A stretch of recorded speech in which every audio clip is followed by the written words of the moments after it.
Bonjour à tous, je suis heureuse de vous retrouver pour la guidance de la semaine. On est lundi 7 avril. J'espère que vous allez bien et que vous avez passé un bon week-end. On se retrouve aujourd'hui avec le petit oracle de l'intuition. C'est celui-ci. Je pense que maintenant, avec le temps, vous le connaissez bien. On va regarder un petit peu avec une première carte, l'énergie générale, ce qui nous accompagne pour cette semaine. Et ensuite, vous allez prendre un petit moment pour vous, un petit temps pour vous de quelques secondes, choisir la carte 1, 2 ou 3. Pensez à la question que vous vous posez. Vous vous posez certainement une question ces derniers temps, ces derniers jours, ou quelque chose qui vous vient en tête, une réflexion, quelque chose que vous aimeriez savoir. Vous posez cette question, vous réfléchissez à ce que vous souhaitez, et on va voir quel est le message qui vous est délivré pour cette semaine. Alors, on va regarder déjà, comme je vous disais, l'énergie générale qui nous accompagne pour la semaine, donc qui nous relie les uns aux autres tous, l'énergie dans laquelle on se trouve cette semaine. On va regarder un petit peu quelle énergie nous accompagne pour la semaine, quel est le message pour nous tous pour la semaine. Hop. Alors déjà, on est avec l'aide, et plutôt quelque chose qui a trait aux intuitions, au troisième œil, parce qu'on est sur une couleur un petit peu violette pour l'aide. Et le message qui nous est délivré pour cette semaine, génie. Un vœu que tu chéris pour lequel tu as investi du temps et de l'énergie va bientôt se réaliser. Ta foi va s'affirmer, ta capacité à t'émerveiller, active ton pouvoir de magie.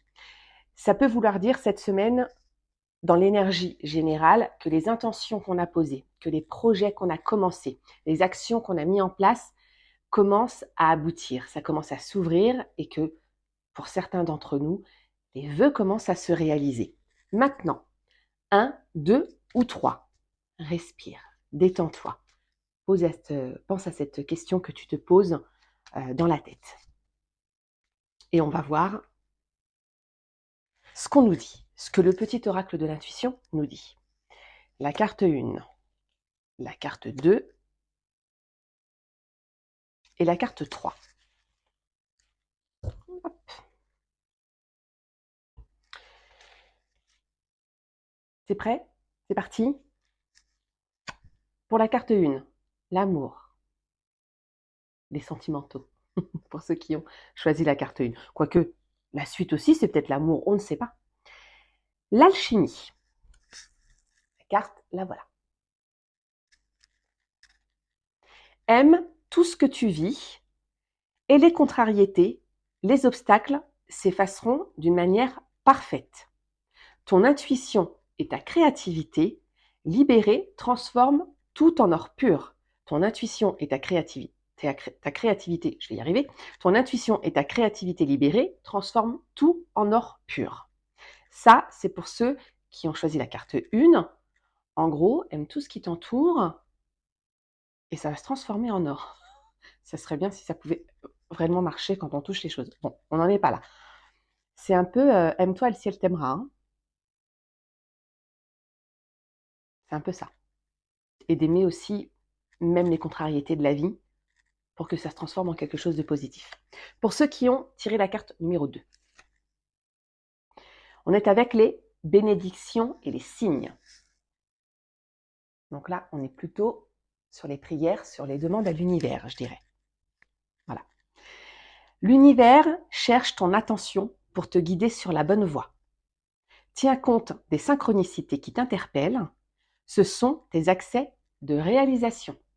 Alors pour ceux qui sont friands d'heures miroirs, de plumes, de pièces de monnaie, de musique, d'odeurs, de signes dans les nuages, cette carte, elle est pour vous. Ceux qui avaient tiré la carte numéro 2 en général, c'est que là on te dit reste bien à l'écoute et reste bien attentif à ce qui t'entoure.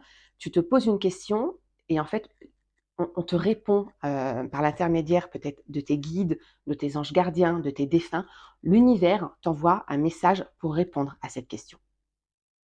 Et donc, on te dit que tu es sur la bonne voie. Si tu te questionnes par rapport à quelque chose que tu projettes, un projet, une action, un travail, même sentimentalement parlant, je dirais, si tu te questionnes par rapport à quelque chose ou par rapport à quelqu'un, on te dit que tu es sur la bonne voie. La carte numéro 3.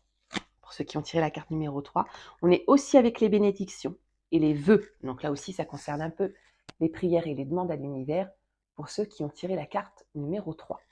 On est là. Le monde invisible est le réservoir fabuleux de tes désirs profonds. Aie confiance, l'univers cherche les moyens parfaits pour te combler, il te fera signe. C'est un peu comme pour la carte numéro 2. En gros, on nous demande d'être attentif à ce qui nous entoure, de repérer les messages subtils du monde invisible qu'on nous envoie, qu'on est guidé et que ça va bien se passer. Voilà, j'espère que cette guidance vous aura plu. N'hésitez pas à retrouver toutes mes vidéos sur mes réseaux sociaux, mais aussi la nouveauté du mois, les guidances astrologiques, signe par signe, que vous pouvez retrouver sur mon site internet, et je vous mets le lien quelque part, que vous pouvez retrouver sur mon site internet. Voilà, votre signe astro du mois en vidéo, rien que pour vous. Je vous embrasse, prenez soin de vous, et je vous dis à très vite pour une prochaine vidéo. À bientôt.